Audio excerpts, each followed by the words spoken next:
क्या आपने कभी सोचा है कि बिना कोई वादा किए, बिना कोई एग्रीमेंट साइन किए भी किसी पर कानूनी तौर पर पैसे देने की जिम्मेदारी आ सकती है?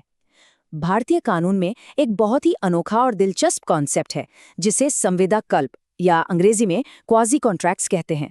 आज के इस चर्चा में हम इसी कॉन्सेप्ट को गहराई से समझेंगे और जानेंगे कि ये न्याय को कैसे सुनिश्चित करता है। तो चलिए सीधा सवाल पर आते हैं। सवाल है, संविदा कल्प क्या है और इसे उदाहरणों की मदद से समझाइए। What is a quasi contract? Explain with illustrations. आइए इस सवाल का जवाब बिल्कुल आसान भाषा में ढूंढते हैं। तो इस विषय की शुरुआत करते हैं। देखिए, सबसे हैरान करने वाली बात तो ये है कि भारतीय संविदा अधिनियम 1872 में संविदा कल्प यानी क्वाजी कॉन्ट्रैक्ट शब्द को कहीं भी डिफाइन ही नहीं किया गया है। तो फिर हम इसका मतलब कैसे समझेंगे? इसके लिए हमें कानून के बड़े बड़े जानकारों की राय लेनी होगी, जिन्होंने इस कॉन्सेप्ट को समझाया है। टी.आर. देसाई ने बहुत अच्छी बात कही है। वो कहते हैं कि संविदा कल्प असली वादों पर आधारित नहीं होते, बल्कि ये किसी पार्टी के आचरण या बर्ताव पर आधारित होते हैं। मतलब, अगर किसी का व्यवहार ऐसा है मानो उसने कोई वादा किया हो, तो कानून ये मान लेता है कि एक वादा मौजूद है, भले ही उस व्यक्ति ने मुंह से एक शब्द भी ना कहा हो। यहाँ किसी के काम ही उसका कॉन्ट्रैक्ट बन जाते हैं।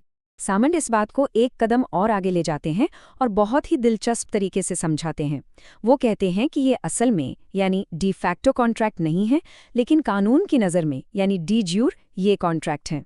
आसान शब्दों में कहें तो ये वो कॉन्ट्रैक्ट नहीं है जो दो लोग आपस में मिलकर अपनी मर्जी से बनाते हैं, बल्कि ये वो जिम्मेदारियां हैं जो कानून उन पर थोपता है ताकि इंसाफ हो सके।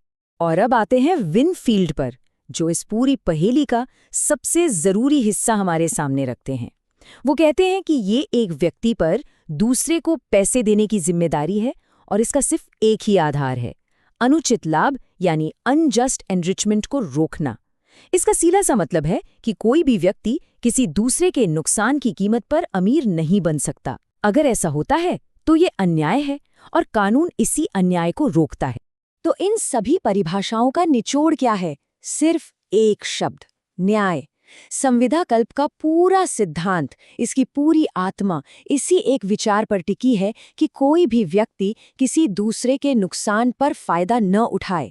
ये कानून का एक ऐसा जबरदस्त टूल है जो ये सुनिश्चित करता है कि हर हाल में निष्पक्षता बनी रहे। अच्छा, तो अब हम ये तो समझ गए कि इसके पीछे का सिद्धांत क्या है, लेकिन सवाल ये उठता है कि कानून किन परिस्थितियों में और किन आधारों पर ये मानता है कि एक संविदा कल्प मौजूद है। चलिए अब इसके जरूरी तत्वों को समझते हैं। मशहूर कानूनविद एंसन ने इसे 3 बहुत ही सरल हिस्सों में तोड़ा है। पहला, ये अधिकार आमतौर पर पैसों के भुगतान से जुड़ा होता है। दूसरा, ये जिम्मेदारी पार्टियों की आपसी सहमति से नहीं बल्कि कानून द्वारा उन पर लगाई जाती है। और तीसरा, ये अधिकार आपको पूरी दुनिया के खिलाफ नहीं मिलता, बल्कि किसी एक खास व्यक्ति या कुछ खास लोगों के खिलाफ ही मिलता है, बिल्कुल एक सामान्य कॉन्ट्रैक्ट की तरह। यहाँ एक छोटा सा ब्रेक लेते हैं। अगर आपको ये कानूनी विश्लेषण समझने में आसान लग रहा है और पसंद आ रहा है, तो हमारी इस कोशिश के लिए एक लाइक जरूर करें और ऐसे ही स्पष्ट कानूनी विश्लेषणों के लिए चैनल को सब्सक्राइब करना ना भूलें। आपका एक लाइक और सब्सक्रिप्शन हमें और बेहतर काम करने के लिए बहुत प्रेरित करता है। चलिए अब आते हैं इस चर्चा के सबसे महत्वपूर्ण और प्रैक्टिकल हिस्से पर। भारतीय संविदा अधिनियम 1872 में 5 ऐसी खास स्थितियों का जिक्र है जहां ये क्वाजी कॉन्ट्रैक्ट का सिद्धांत लागू होता है। ये स्थितियां धारा 68 से लेकर धारा 72 तक में बताई गई हैं। आइए अब एक एक करके इन सभी को मजेदार और आसान उदाहरणों के साथ समझते हैं। पहली स्थिति है धारा 68। ये उन लोगों के बारे में है जो कानूनी रूप से कोई कॉन्ट्रैक्ट करने में सक्षम नहीं है, जैसे कि कोई नाबालिग बच्चा या कोई ऐसा व्यक्ति जिसका दिमागी संतुलन ठीक नहीं है। नियम ये है कि अगर कोई व्यक्ति ऐसे किसी व्यक्ति को उसकी जीवन की जरूरी चीजें जैसे खाना, कपड़े या दवाइयां सप्लाई करता है, तो वो उस खर्च की भरपाई उस असक्षम व्यक्ति की संपत्ति से कर सकता है। उदाहरण के लिए मान लीजिए अ नाम का एक व्यक्ति है और ब एक ऐसा व्यक्ति है जो मानसिक रूप से अस्वस्थ है और अपना भला बुरा नहीं समझ सकता। अ ब को उसकी जरूरत का सामान देता है। अब भले ही ब कोई कॉन्ट्रैक्ट करने की हालत में नहीं है, लेकिन कानून ये सुनिश्चित करता है कि मदद करने वाले अ का नुकसान न हो। अ को ये पैसा ब की प्रॉपर्टी से वापस पाने का पूरा हक है। देखिए, यही तो न्याय है। अब दूसरी स्थिति पर आते हैं। क्या कोई व्यक्ति किसी और का कर्ज चुकाकर वो पैसा उससे कानूनी रूप से वापस मांग सकता है? जी हाँ, बिल्कुल मांग सकता है, पर एक शर्त है। अगर उस पेमेंट में उसका खुद का कोई हित या इंटरेस्ट जुड़ा हो। यही है धारा 69 का सिद्धांत। अगर आप किसी और का कर्ज इसलिए चुकाते हैं क्योंकि ऐसा न करने पर आपका खुद का नुकसान हो सकता है, तो आप वो पैसा वापस पाने के हकदार हैं। इस उदाहरण से ये बात बिल्कुल साफ हो जाएगी।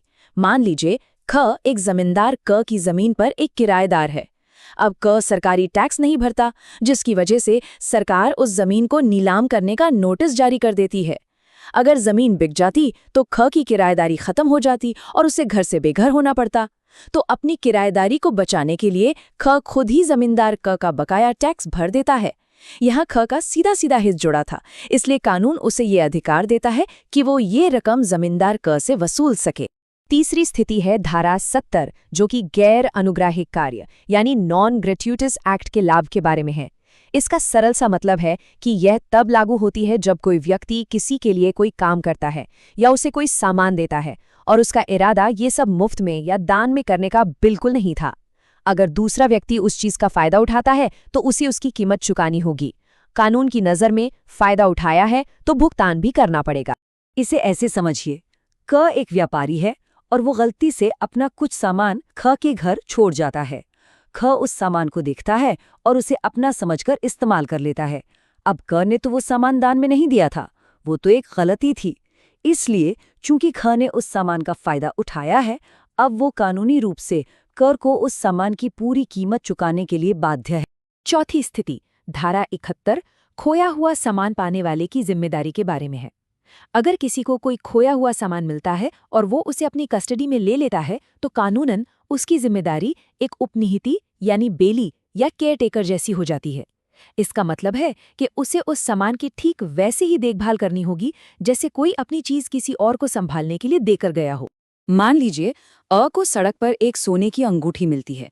अब अ का ये कानूनी दायित्व है कि वो उस अंगूठी की उचित देखभाल करे, उसके असली मालिक को खोजने की पूरी कोशिश करे और मालिक मिल जाने पर उसे लौटा दे। वो उस अंगूठी को अपना मानकर इस्तेमाल नहीं कर सकता और न ही उसे बेच सकता है। और अब आते हैं आखिरी स्थिति पर, धारा 72, जो कि बहुत ही सीधी और स्पष्ट है। ये कहती है कि अगर किसी व्यक्ति को गलती से या जबरदस्ती या दबाव में कोई पैसा या कोई सामान दिया गया है तो उसे वो पैसा या सामान लौटाना होगा। ये अनुचित लाभ को रोकने का सबसे सीधा और साफ नियम है। इसे एक सरल उदाहरण से समझते हैं। अ और ब दोनों को मिलकर स को 100 रुपए देने हैं। अ जाकर स को 100 रुपए चुका देता है। ब को इस बात का पता नहीं होता और वो भी स को 100 रुपए दे देता है। अब स के पास गलती से 100 रुपए ज्यादा आ गए हैं, तो कानून कहता है कि स को ये अतिरिक्त 100 रुपए ब को लौटाने ही होंगे क्योंकि वो उस पैसे का हकदार नहीं है। तो धारा 68 से लेकर 72 तक इन पांचों स्थितियों को देखने के बाद एक बात बिल्कुल शीशे की तरह साफ हो जाती है। इन सभी का केंद्र बिंदु, इन सभी का मकसद सिर्फ और सिर्फ न्याय करना है। तो याद रखिए, ये पांचों स्थितियां असली कॉन्ट्रैक्ट नहीं हैं, ये संविदा कल्प हैं। यहाँ कोई समझौता नहीं होता, कोई वादे नहीं होते, कोई हस्ताक्षर नहीं होते। यहाँ सिर्फ कानून है जो साम्यता और न्याय के सिद्धांत पर खड़ा है। यह सिर्फ एक बात सुनिश्चित करता है कि कोई भी व्यक्ति किसी दूसरे की मजबूरी, गलती या भोलेपन का फायदा उठाकर अमीर न बने। और यही बात कानून को असल में ताकतवर और भरोसेमंद बनाती है।